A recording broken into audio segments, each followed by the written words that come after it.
Okay, so we talked a little bit, I think it wasn't this class, but it might have been my last class, on Monday, about ways you can actually learn that can help you to learn better. And this is from when I taught cognitive psychology, actually, because Tyler Professor got really good advice here.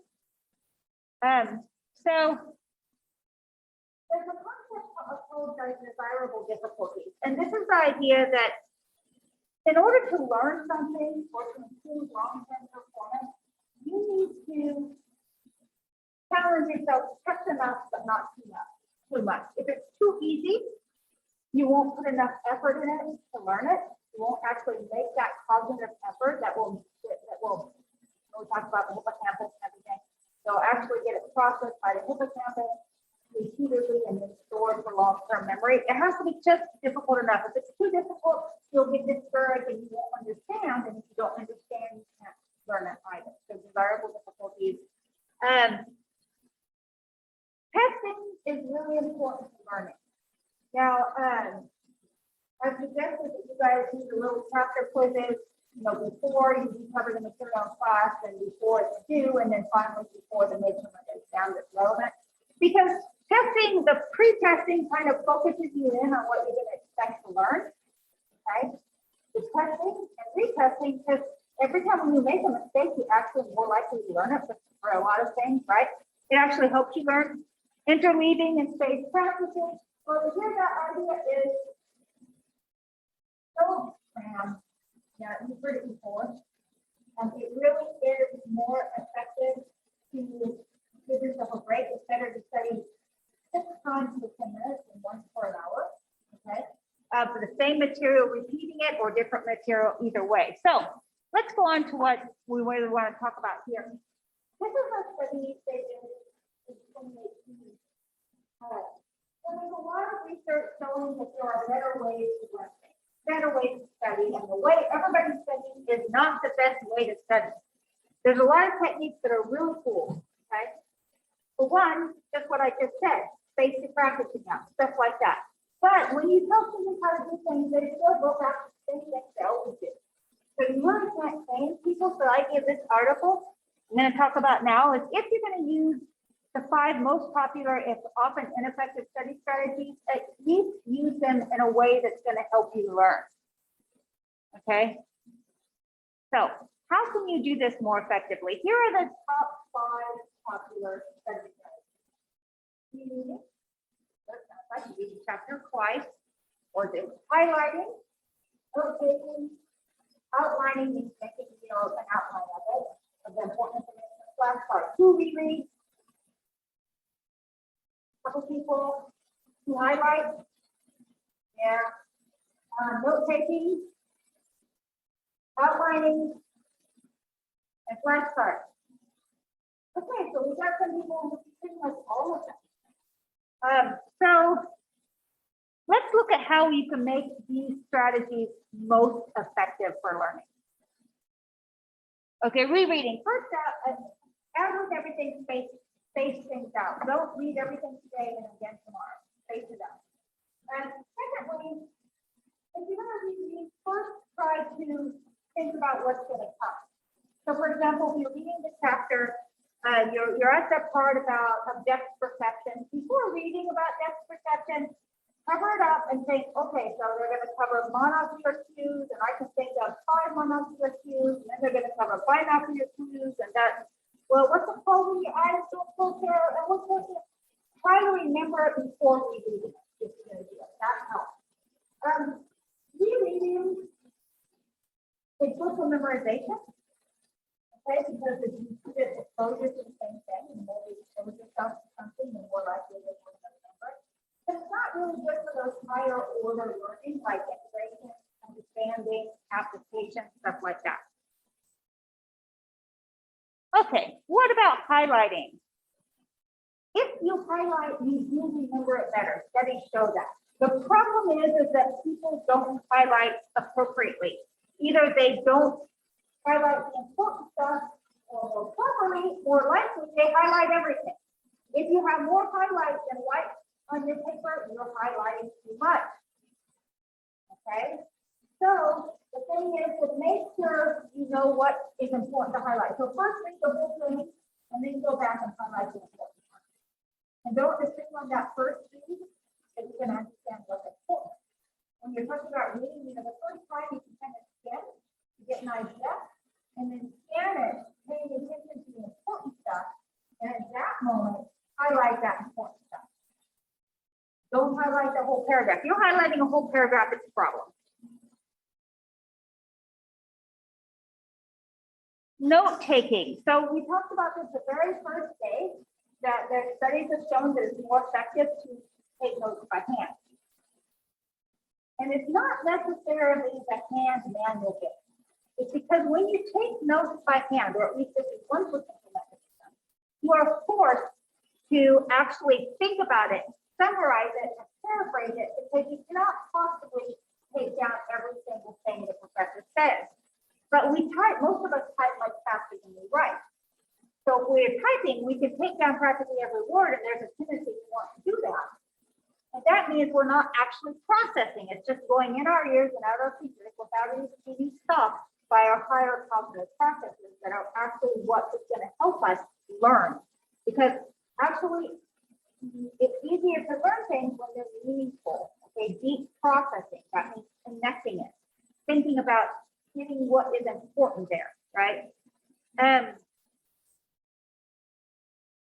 So taking notes by hand, okay, there's just a link to that learning. So note taking is basically figuring out what's important. Now, if you're taking down this word, it's not good. When I put what's the same as an exchange student, all the students take down every single that and or but before saying the level.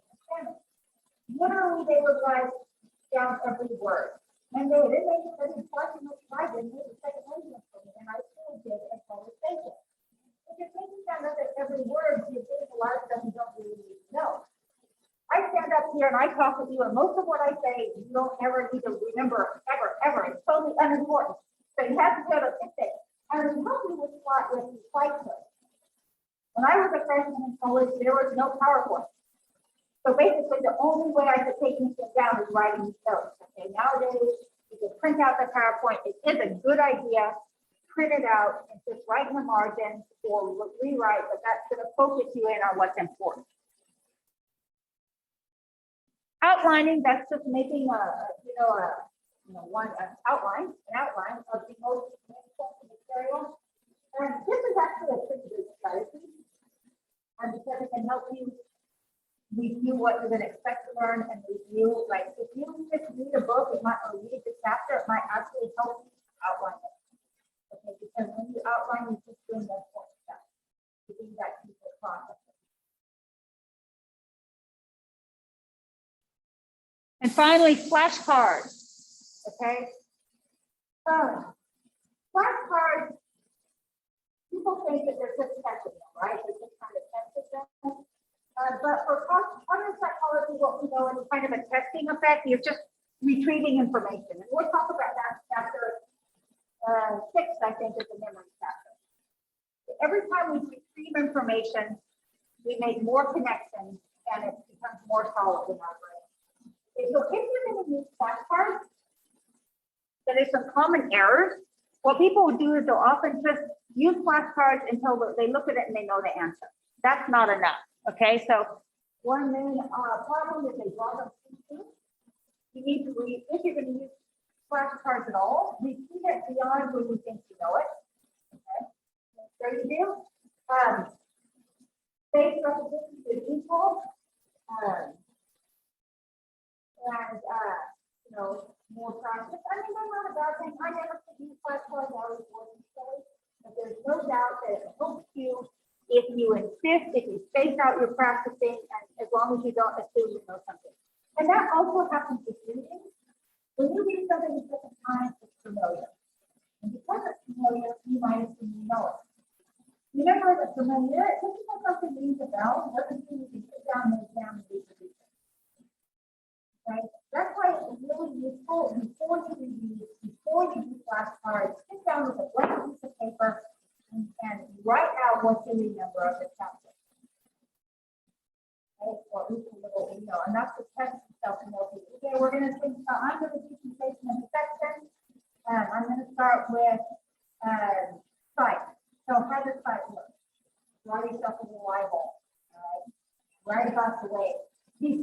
actually open up that textbook or look at the PDF of my PowerPoint that I made online, just to remind yourself. And that will help you feel like what you don't know. Right? And then same thing goes for flashcards. If you can do that retrieval effort, so it's not just recognition and familiarity. Yeah, otherwise it's just, oh yeah, I know this, I've read it before. You're gonna think you know it, and you don't. Okay, this is just a table, which I will definitely share on Canvas. If I forget, somebody shoot me an email of what I've just said. Okay. And a summary. Okay, so mistaken fluency, that's what I was just talking about. You think you know something that sounds familiar, highlighting too much, talking the main one, and then not, you know, soon as you get a flashcard right, one drop, you use it. So anyway, and one of the best things I can tell you is, and I know it's probably, I mean, I was a terrible procrastinator in college when I was younger. Did everything at the last moment. Don't be like me. Be smart and don't procrastinate. Try to find it. And I try to set up my courses so with the ability to take like the phases 3 times, stuff like that. You can take advantage of the setup so you are reviewing for the midterms and final in this way. Take advantage of the opportunity to do the quiz. Now, I don't care if you just do it once. You only need to do it once, really.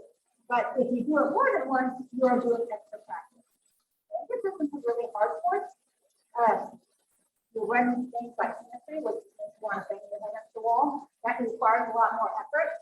But the difference is sometimes it's tricky because it feels like, you know, psychology, oh, it's fun, it applies to my life. It feels like you're learning it.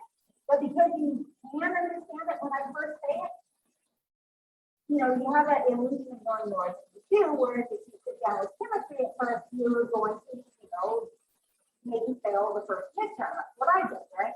So that kind of was a heads up until I then paid attention. So sometimes the more difficult stuff, that desirable difficulty, actually makes us switch on our brain and work harder because it's more challenging. My brother in high school almost failed out the whole time. He went off to college and did super complicated things like, you know, biochem, and he was fine because he was actually interested in paying attention because it was challenging. So, you know, that's a little bit about life, right? Okay. Here's a whole book about it, and there's other books. Okay, I think we're going to stop now. Don't cram. I think I've said most of that, and I'll try to remember to put this up.